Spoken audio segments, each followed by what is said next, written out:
Serious అయ్యారని వచ్చింది. Okay, దావోస్లో కూడా చంద్రబాబు ఇదే ఈ డైలాగ్ అక్కడిదే. సమయం సందర్భం లేకుండా మీరు మాట్లాడతారా అని చాలా సీరియస్ అయ్యారని మీరు హెడ్డింగులు చూస్తారు. సో నేను అంటున్నాను, అది డిప్యూటీ సీఎం అయినా సీఎం అయినా ఈ సీరియస్లన్నీ నిజానికి చాలా లైట్. ఈ సీరియస్లో చాలా పిచ్చలైట్గా తీసుకున్నారు కాబట్టి భరత్ వాళ్ళ సమస్య అంత అనాలోచితంగా అంత బాధ్యతారహితంగా అతను అంటాడని నేను అనుకోను. ఖచ్చితంగా అటువంటి ఇండికేషన్స్ ఇవ్వాలి, మన పార్టీని కాపాడుకోవాలి, లోకేష్ ప్రొజెక్షన్ పెంచాలని నిర్ణయించుకున్నారు కాబట్టి ఇది జరిగింది. కాకపోతే అది దావోస్లో జరిగింది, ఇక్కడ అది కూడా చూడాలి మీరు, మన దేశంలో కూడా కాదు. అందుకని ఇది ఖచ్చితంగా వ్యూహాత్మకంగానూ ఒక నిర్ణయం ప్రకారమే జరుగుతుంది. ఇంకో మాట కూడా చెప్తున్నా, చంద్రబాబు నిజంగా దాని మీద కానీ దీని మీద కానీ సీరియస్ అయి ఉంటే వాళ్ళు ఒక ప్రకటన ఇచ్చి ఉండేవాళ్ళు, ఒక ట్వీట్ చేసి ఉండేవాళ్ళు. బాబు గారు ఒక చిన్న ఇది ఎక్కడో చోట మాట్లాడేటప్పుడు ఆ ప్రస్తావన చేసి ఉండేవాళ్ళు. టీడీపీ అఫీషియల్ నోటే ఇచ్చారు, అందరికీ పంపించారని వచ్చింది. నోట్ పంపించారు, ఓకే, నోట్ పంపించారు సార్. అన్సైన్డ్ చాలా జనరల్ సార్, అది మీరు మీడియా అవును కార్యాలయం నుంచి వచ్చింది అంత సీరియస్ గా చంద్రబాబు తీసుకుని ఉండే. అంటే నోట్ ఇచ్చిన తర్వాత కూడా ఆయన మాట్లాడేయడం మంత్రి, తెలుగుదేశం సమన్వయం అంత లోపభూయిష్టంగా ఉందా? ఇచ్చిన నోట్ కూడా మంత్రి గారికి చేరన్నట్టుగా. ఇంకా చివరి మాట, you want to float the discussion, అదైతే క్లియర్ కదా. ఆ చర్చ నడుస్తూ ఉండాలి, లోకేష్ పేరు ఫ్లోట్ చేస్తూ ఉండాలి, లేదా లెస్టిమసీ ఆమోదం అది జరగాలి. ఆమోదం ఉంది, అందరికీ తెలుసు. ఈ దేశంలో ప్రాంతీయ పార్టీల్లో నాయకుల తర్వాత వాళ్ళ పిల్లలే నాయకులు అవుతారు, అందులో సందేహం ఏం లేదు. పైగా లోకేష్కే పోటీ లేదు ఇక్కడ, ఇంకొక తేజస్వి యాదవ్కో లేకపోతే ఇంకో కుమారస్వామికో ఉన్నట్టు ఇక్కడ అదేం లేదు. కాబట్టి పాయింట్ అంతా ఏమంటే, ఇదిగో మీరు కూడా పెట్టారు కదా, లోకేష్ ఏమంటూ బహిరంగంగా తమ్ముళ్ళ వాయిస్ అని. సో ఈ పాట, ఈ పల్లవి, లోకేష్ పల్లవి ఇది ఆగదు. ఈ పాట, ఇదే పాట ప్రతి చోట ఇలాగే పాడుతుంటానని. సార్ జనసేన శిబిరంలో పరిస్థితి ఏంటి ఇలా ఉంటే? ఖచ్చితంగా జనసేన శిబిరం అన్కంఫర్టబుల్గా, అసౌకర్యంగా ఉంటుంది, అసంతృప్తిగా ఉంటుంది, ఆగ్రహంగా కూడా ఉంటుంది. అందులో సందేహం ఏం లేదు. ఎందుకంటే మీరు ఇంత బిల్డప్ ఇచ్చి ఇంకోటి కూడా ఉంటుంది, జనసేన శిబిరంలో కంటే వైసీపీ శిబిరంలో చాలా ఎక్కువ సంతోషం ఉంది.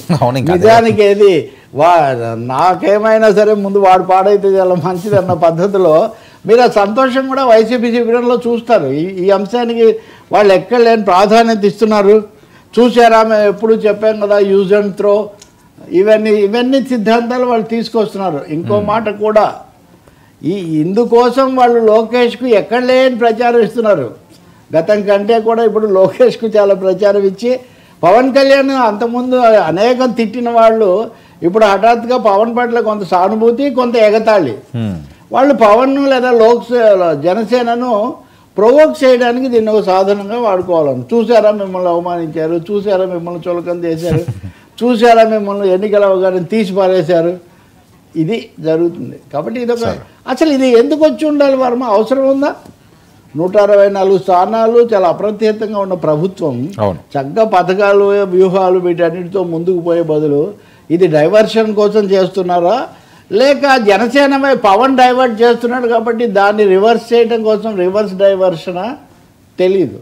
బట్ ఒక నెల రోజుల నుంచి మటుకు వేరే అంశమే లేదు.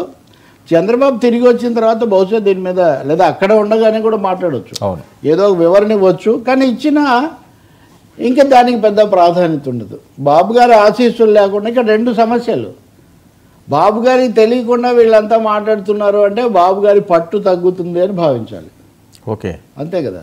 తెలియకుండా మాట్లాడుతున్నారంటే, తెలిసిన అంటే సమన్వయం లేదు యంత్రాంగం అని, తెలిసే మాట్లాడుతున్నారు అంటే ఒక విధంగా పరోక్షంగా ఆయన ఆశీస్సులు ఉన్నాయి కాబట్టి వీళ్ళు మాట్లాడుతున్నారు. ఆయన పట్టు, ఆయన పరిధిలోనే మాట్లాడుతున్నారు, ఆయనకు తెలిసే. ఎందుకంటే ఆయనకు చాలా కంప్యూటరైజ్ చాలా ఉంటాయి కదా, అనేక రకాల సెల్స్, రకరకాలు, ఒకటి కాదు. ఇంకా చివరిది కూడా ఒకటి ఉంది, లోకేష్ సైన్యం. పవన్లాగా ప్రత్యేక సైన్యం లేకపోయినా లోకేష్ సేన అన్నది చాలా బలంగా ఉంది. వాళ్ళైతే చెప్పినా వినకుండా ఆయన గురించి ముందుకు తేదలుచుకున్నారు, ప్రచారం చేయదలుచుకున్నారు అని కూడా మనకు అర్థమవుతుంది. అందుకనే దావోస్లో పనిలో పనిగా ఆయన, నేను రెడ్ బుక్ అన్నప్పుడు నా పర్యటనలో రెడ్ బుక్ని ఎవరు పట్టించుకోలేదు, ఇప్పుడు దానికి చాలా ఎక్కువ ప్రచారం వచ్చింది. వాళ్ళకు కూడా విదేశీయులకు కూడా హామీ ఇచ్చాడు, రెడ్ బుక్లో అన్నీ చేస్తాను, నేను ఎవరిని స్పేర్ చేయనని. సో ఇదంతా లోకేష్ జమానా నడుస్తుంది. ఈ టేక్ ఇట్ ఫ్రమ్ మీ. అది అందరికీ, రాజకీయ వర్గాలకు. మీరు ఈరోజు చూడండి, ఐఏఎస్లు ఐపీఎస్లు చాలామందిని 29 మందిని ఏదో చేశారు.